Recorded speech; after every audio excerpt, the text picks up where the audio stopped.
are watching Platinum Northwest TV News. Good evening and thank you so much for joining us. I'm Philadelphia Mangoeng. Let's take a look at the leading top stories.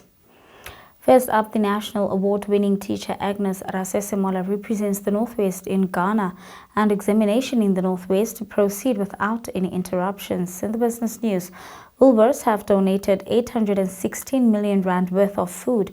And in the sports news, we take a look at the Champions League news.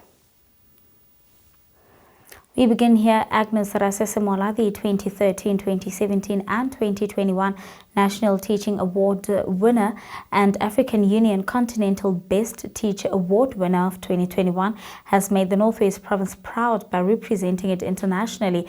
From October 14th to 18th, Rasesemola represented the province at the inaugural Africa Skills Week Summit in Ghana. The significant event is organized by the African Union in partnership with the Ghanaian government, which focuses on skills and jobs for the 21st century, quality skills development for sustainable employability in Africa. The summit brought together over 600 delegates from across the continent, including policymakers, teachers, industry leaders, and youth representatives.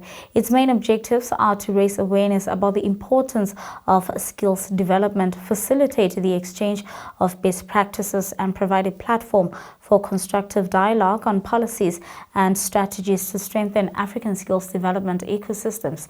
Agnes Rasesemola is the circuit manager for the Bitoko circuit with 28 schools. In other news, the Northwest MEC for Education, Viola Mutsumi, visited the Tlamelang Special School in Gelligspan as well as the Kgosi Kebapile Secondary School situated in Montsiwa to monitor the first seating of the English Paper 3 examination. Tlamelang Special School is accommodating 13 matric candidates with physical disabilities who are receiving support from scribes and readers. These learners have also been granted additional time for their examinations. Last year, Tlamelang Special School achieved a commendable pass rate of 77%. Kgosi Kebalipile Secondary School was prepared to accommodate 149 learners for the examination. MEC Mutsumi expressed her satisfaction with the principal's organization in terms of the examination process, noting that all learners were able to participate in the first day of exams. Furthermore, there have been no reported incidents that obstructed the examination process across the province's 490 centers. In more news, Liquid Intelligent Technologies, a business of Cassava Technologies and a leading Pan-African technology group, has announced the opening of a fully equipped state-of-the-art computer center netted with high-speed connectivity and full-time assistant at Sempapa Secondary School in the Makapanstad region of the Northwest Province. With the additional sponsorship of 50 computers, learners from 4 schools in the community will now have access to basic digital and computer literacy skills and courses. The launch of the computer center is the latest investment by the Liquid in the Northwest Province, building its very own successful STEM digital literacy program aimed at enhancing these essential skills among the province's grade 11 and 12 learners, and its innovative Youth Tech Entrepreneurship program, which provides South Africa's youth with advanced digital technology and entrepreneurial skills and capabilities. And on to the story now. The 4 suspects who are accused in the disappearance case of 6-year-old Jocelyn Smith appeared in the Vredenburg Magistrates Court in Saldanha Bay on Monday. During the proceedings, the state withdrew all the charges against the 4th accused in the matter, Laurentia Lombard, who has been released from custody. It is believed that Lombard has since turned state witness. The gallery was stunned after the announcement was made. Jacqueline Pulis, Tiveno van Rijn, and Kelly Smith remain in custody for the disappearance of the 6-year-old from her Middle Post home 8 months ago. The case will now be heard in the Western Cape High Court for pre-trial proceedings on the 31st of January 2025. In other news now, Electricity Minister Kgosi Ramokgopa says renewable energy to South Africa's energy mix will drive down the cost of electricity. Ramokgopa briefed the media on the Independent Power Producer Program as part of his regular media briefings on South Africa's energy complex. He says Eskom is in a much better position now as compared to last year in the same period. Because We just came from a year 2023 where we have seen the highest intensity of load shedding and also the highest number of days of load shedding. So it was important that we were able to give assurance to the country that the Energy Action Plan is in full motion and in fact is giving us the kind of results that are desired. We want to get to a point where we don't even count the number of days without load shedding, because the expectation is that there shouldn't be load shedding. There must be consistency of supply.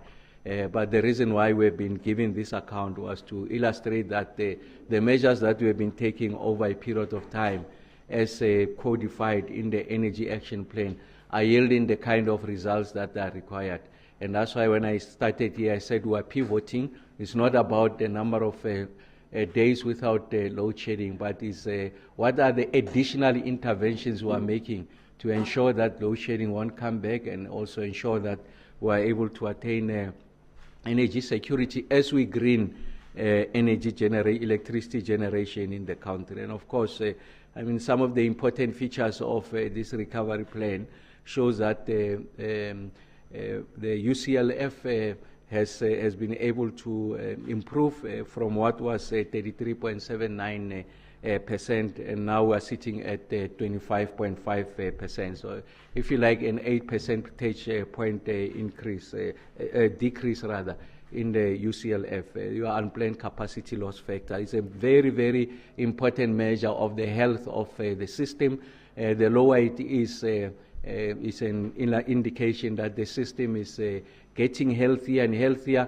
And if you look at what was the UCLF recorded over the past 7 days, you see that we've been averaging at about 10,500 megawatts. So essentially we're saying 10,500 megawatts of capacity that is installed was not available on account of various reasons, units failing and units not performing at their optimal capacity. And if you are to compare this with the same period last year, it's an improvement of about 5,000 megawatts. So that's significant from where we have started, and that's why we have been able to keep the lights on for a considerable period of time.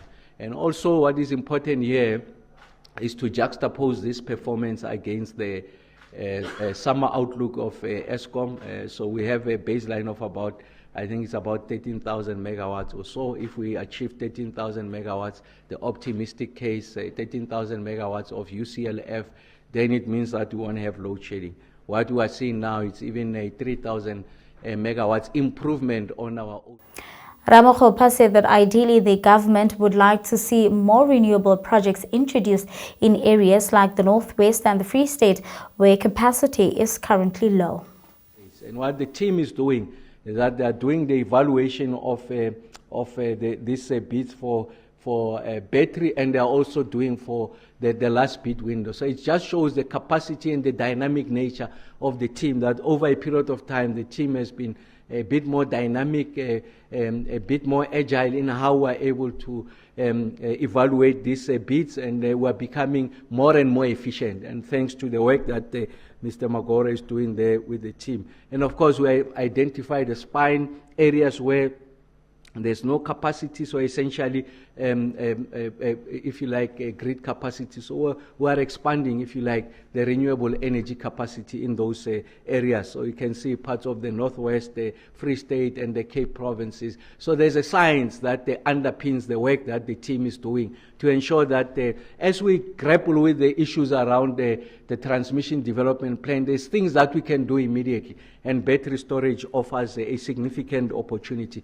And we expect the total of these bid windows is about 1,744. These are gradual steps, but I'm sure that we continue to perfect, get it right, and I'm sure we can go large scale so that we're able to benefit from this natural endowment. So storage is an important part of the conversation of the story for us to be able to ensure that it approximates base load.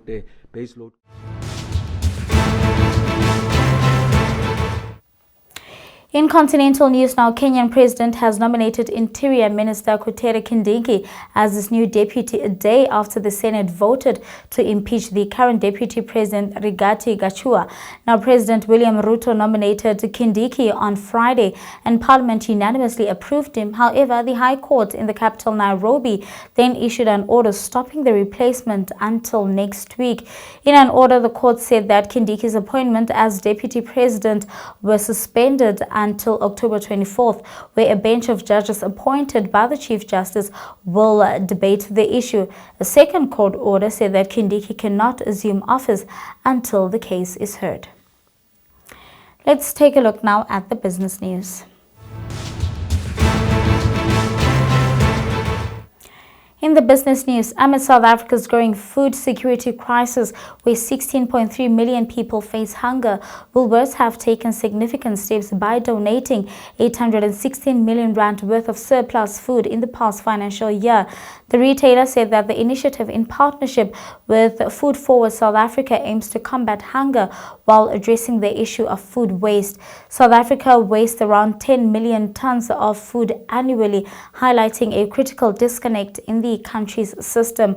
Woolworths' donation provided the equivalent of 56.6 million meals to over 920,000 vulnerable people across the country through a network of 2,500 charitable organizations. Woolworths has pledged 3.45 million to support Food for South Africa over the next 3 years, and it says it will continue to donate surplus food to those in need. And that's all from the business news. Up next, we get the latest in the sports. In soccer news, the Champions League is back in full swing at last as season's Champions League finalists Real Madrid and Borussia Dortmund meet tonight on match day 3 of the league phase. Madrid, who have won their last 2 official matches against Villarreal and Celta de Vigo, will be looking for their second victory in the competition against the tough opposition. The German team were not only the last finalists but also top finalists, atop the standings in the current edition after beating Brugge away and Celtic at home. Arsenal will welcome Ukrainian outfit Shakhtar Donetsk at the Emirates Stadium at 9 p.m. Now, the Gunners, who've had positive start to the competition this season, drawing 0-0 away to Atalanta and winning 2-0 at home to Paris Saint-Germain. In more soccer news, Orlando Pirates coach Jose Ribeiro has urged his troops to quickly get over their loss in the Carling Knockout Cup. The Sea Robbers bowed out of the Carling Knockout Cup on Saturday afternoon after incredibly losing 3-2 to Magezi FC at home at the Orlando Stadium. It's a difficult scenario for all of us to go to the halftime 3-0 down. Understanding that you have to come out again and play another 45 is a difficult scenario. We did it, I think, in a professional way, but obviously the feeling of getting eliminated and do it here at home is not nice. It goes without saying, I guess. So all of those things together is the reason why today we don't celebrate. We are in the other side of the table today, and we have to accept it quick because we play Tuesday. Super Sport is coming, and we have to get those 3 points by any means. Ribeiro was asked about the number of games being played by his side, and this was his response. Being in a club like ours and have the responsibility to compete and to win almost in every competition we play is a difficult task, and we get in there. We're trying. I don't think today it's a very difficult game to analyze. Whatever I say here right now, it's gonna sound like an excuse, but it's the schedule is complicated, but it's because we have really good players, and that's why we are in every competition. Not anymore after this defeat, and we have a lot of players in national teams, and it's a consequence. And We are happy about that, but we need to, again, continue finding the ways to perform in every competition, because we don't face any of the competitions, I don't know how to say, like, well, I'm not going to lie, I'm going to be honest. Obviously, if we have to rank the competition, the league is the most important one, but then when we go to these cups, we always go with the intention to offer good performances. Today was not that bad, but again, in 4 or 5 particular moments of the game, we were not at the level, and today that was enough to take us out to the competition. But yeah, I think it's enough.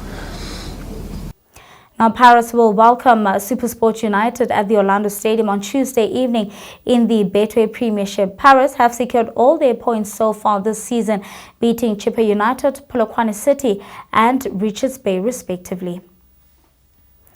And that's where we're going to have to leave it for tonight. Thank you so much for watching. I'll be back tomorrow evening. Till then, good night and take care.